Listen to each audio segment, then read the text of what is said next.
ಉತ್ತರ ಪ್ರದೇಶವೆಂದರೆ ಯೋಗಿ ಆದಿತ್ಯನಾಥ್ ಹೆಸರು ಮತ್ತು ಇತ್ತೀಚೆಗೆ ಹೊಸದಾಗಿ ನಿರ್ಮಾಣಗೊಂಡ ಅಯೋಧ್ಯೆಯ ರಾಮ ಮಂದಿರ ಹೆಸರು ಕೂಡ ನಮ್ಮ ತಲೆಗೆ ಬರುತ್ತದೆ. ಆದರೆ ಒಂದು ವಾರದಿಂದ ಭಾರೀ ಮಳೆ ಉತ್ತರ ಪ್ರದೇಶ ರಾಜ್ಯವನ್ನ ಅಲ್ಲೋಲ ಕಲ್ಲೋಲ ಮಾಡಿದೆ.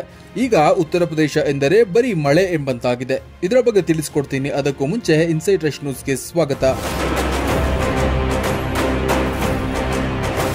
ಬುಲ್ಡೋಜರ್ ಬಾಬಾ ಎಂದೇ ಫೇಮಸ್ ಆಗಿ ಅದೆಷ್ಟೋ ಕ್ರಿಮಿನಲ್ಗಳ ಹುಟ್ಟಡಗಿಸಿದ ಮುಖ್ಯಮಂತ್ರಿ ಯೋಗಿ ಆದಿತ್ಯನಾಥ್ಗೆ ಸದ್ಯದ ಮಳೆಯ ಪರಿಸ್ಥಿತಿಯನ್ನು ನಿಭಾಯಿಸುವುದು ಕಷ್ಟಕರವಾಗಿದೆ. ಹೌದು, ಉತ್ತರ ಪ್ರದೇಶವು ಭಾರೀ ಮಳೆಯಿಂದಾಗಿ ಹೈ ಅಲರ್ಟ್ನಲ್ಲಿದೆ. ಕಾನ್ಪುರ ಮತ್ತು ಅಯೋಧ್ಯೆಯಲ್ಲಿ ಗಂಭೀರ ಪ್ರವಾಹ ವರದಿಯಾಗಿದೆ. ಕಾನ್ಪುರದಲ್ಲಿ ರಾತ್ರಿ ಇಡೀ ಸುರಿದ ಧಾರಾಕಾರ ಮಳೆಯಿಂದ ರಸ್ತೆಗಳು ನದಿಗಳಂತಾಗಿದೆ. ಗೋವಿಂದ್ ನಗರ ಮತ್ತು ಕಿದ್ವಾಯಿ ನಗರದಂತಹ ಪ್ರದೇಶಗಳು ಅತಿವೃಷ್ಟಿಯಿಂದ ಹಾನಿಗೊಳಗಾಗಿದೆ. ರಸ್ತೆಯಲ್ಲಿ ನಿಂತಿದ್ದ ವಾಹನಗಳು ಆಳದ ನೀರಿನಲ್ಲಿ ಮುಳುಗಿ ಹೋಗಿದೆ.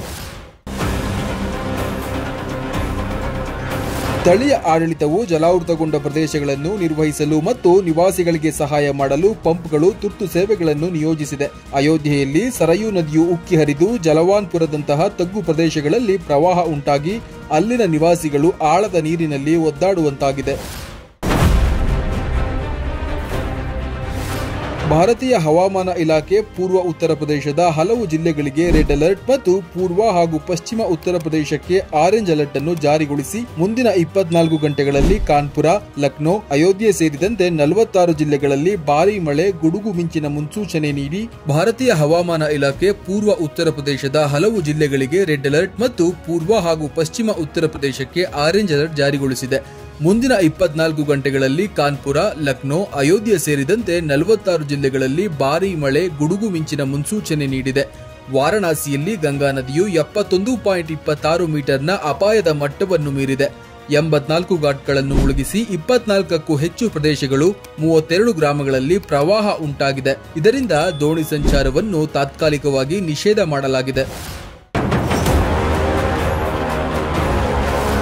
ಮಳೆಯ ತೀವ್ರತೆಯನ್ನು ಗಮನಿಸಿ ಲಕ್ನೋ ಜಿಲ್ಲಾಧಿಕಾರಿ ವಿಜಯ್ ಜಿ ಅಯ್ಯರ್ ಅವರು ಆಗಸ್ಟ್ 4 ಮತ್ತು 5ರಂದು ಎಲ್ಲ ಸರ್ಕಾರಿ ಮತ್ತು ಖಾಸಗಿ ಶಾಲೆಗಳಿಗೆ ರಜೆ ಘೋಷಣೆ ಮಾಡಿದ್ದಾರೆ. ಇದು ಜಲಾವೃತಗೊಂಡಿರುವ ಸ್ಥಿತಿಯಿಂದಾಗಿ ವಿದ್ಯಾರ್ಥಿಗಳ ಸುರಕ್ಷತೆಗಾಗಿ ಮುಂಜಾಗ್ರತಾ ಕ್ರಮವಾಗಿದೆ. ಮುಖ್ಯಮಂತ್ರಿ ಯೋಗಿ ಆದಿತ್ಯನಾಥ್ ಅವರು ತಮ್ಮ ಸಚಿವರಿಗೆ ನೆರೆಪೀಡಿತ ಜಿಲ್ಲೆಗಳಿಗೆ ಭೇಟಿ ನೀಡಿ ಪರಿಹಾರ ಶಿಬಿರಗಳನ್ನು ಪರಿಶೀಲಿಸಿ ತೊಂದರೆಯಲ್ಲಿರುವ ಕುಟುಂಬಗಳೊಂದಿಗೆ ನೇರವಾಗಿ ಸಂಪರ್ಕಿಸಿ ಸಕಾಲಿಕ ಸಹಾಯ ಮತ್ತು ಮೇಲ್ವಿಚಾರಣೆಯನ್ನು ಖಚಿತಪಡಿಸುವಂತೆ ಸೂಚನೆ ನೀಡಿದ್ದಾರೆ. ಉತ್ತರ ಪ್ರದೇಶದಲ್ಲಿ ಆಗಸ್ಟ್ 4ರ ಭಾರೀ ಮಳೆಯಿಂದ ಉಂಟಾದ ಪ್ರವಾಹ, ಮುಳುಗಡೆ ಮತ್ತು ಸಂಪರ್ಕ ಕಡಿತದಿಂದಾಗಿ ಕಳೆದ 24 ಗಂಟೆಗಳಲ್ಲಿ ಕನಿಷ್ಠ 12 ಮಂದಿ ಮೃತಪಟ್ಟಿದ್ದಾರೆ ಎಂದು ವರದಿಯಾಗಿದೆ. ಈ ಭಾರೀ ಮಳೆಯಿಂದಾಗಿ ರಾಜ್ಯದ 17 ಜಿಲ್ಲೆಗಳಾದ ಕಾನ್ಪುರ ನಗರ, ಲಿಖಿಂಪುರ ಖೇರಿ, ಆಗ್ರಾ, ಔರೇಯ, ಚಿತ್ರಕೂಟ, ಬಲಿಯಾ, ಬಾಂದಾ, ಗಾಜಿಯಾಬಾದ್, ಮಿರ್ಜಾಪುರ, ಪ್ರಯಾಗ್ರಾಜ್, ವಾರಣಾಸಿ, ಚಂದೌಲಿ, ಜಲೌನ್, ಕಾನ್ಪುರ ದೇಹತ್, ಹಮೀರ್ಪುರ, ಇಟಾವಾ ಮತ್ತು ಫತೇಹ್ಪುರಗಳಲ್ಲಿ ಪ್ರವಾಹ ಉಂಟಾಗಿದೆ. ಈ ಜಿಲ್ಲೆಗಳಲ್ಲಿ 37 ತಾಲೂಕುಗಳು, 402 ಗ್ರಾಮಗಳು ಮಳೆಯ ಆರ್ಭಟಕ್ಕೆ ಬಲಿಯಾಗಿದೆ. 84,392 ಜನರ ಮೇಲೆ ಭೀಕರ ಪರಿಣಾಮ ಬೀರಿದೆ ಎಂದು ಪರಿಹಾರ ಆಯುಕ್ತ ಭಾನು ಚಂದ್ರ ಗೋಸ್ವಾಮಿ ತಿಳಿಸಿದ್ದಾರೆ. ಮುಖ್ಯಮಂತ್ರಿ ಯೋಗಿ ಆದಿತ್ಯನಾಥ್ ಅವರು ನೆರೆಪೀಡಿತ ಜಿಲ್ಲೆಗಳಲ್ಲಿ ಪರಿಹಾರ ಕಾರ್ಯಾಚರಣೆಯನ್ನು ಪರಿಣಾಮಕಾರಿಯಾಗಿ ನಿರ್ವಹಿಸಲು ಅಧಿಕಾರಿಗಳಿಗೆ ಸೂಚನೆ ನೀಡಿ 12 ಸದಸ್ಯರ ಸಚಿವರ ತಂಡವನ್ನು 12 ಜಿಲ್ಲೆಗಳಿಗೆ ನಿಯೋಜಿಸಲಾಗಿದ್ದು, ಪರಿಹಾರ ಶಿಬಿರಗಳ ಪರಿಶೀಲನೆ, ಆಹಾರ, ಔಷಧ, ಸ್ವಚ್ಛತೆ ಮತ್ತು ಮಹಿಳೆಯರು ಹಾಗೂ ಮಕ್ಕಳ ಅಗತ್ಯತೆಗಳಿಗೆ ಒತ್ತು ನೀಡಲಾಗಿದೆ ಎಂದು ತಿಳಿದುಬಂದಿದೆ. ರಾಷ್ಟ್ರೀಯ ವಿಪತ್ತು ನಿರ್ವಹಣಾ ಪಡೆ ಅಥವಾ NDRF ಮತ್ತು ರಾಜ್ಯ ವಿಪತ್ತು ನಿರ್ವಹಣಾ ಪಡೆ ಮತ್ತು ಪ್ರಾದೇಶಿಕ ಆರಕ್ಷಕ ಪಡೆ ಸಿಬ್ಬಂದಿಯನ್ನು ರಕ್ಷಣಾ ಕಾರ್ಯಾಚರಣೆಗಾಗಿ ನಿಯೋಜನೆ ಮಾಡಲಾಗಿದೆ.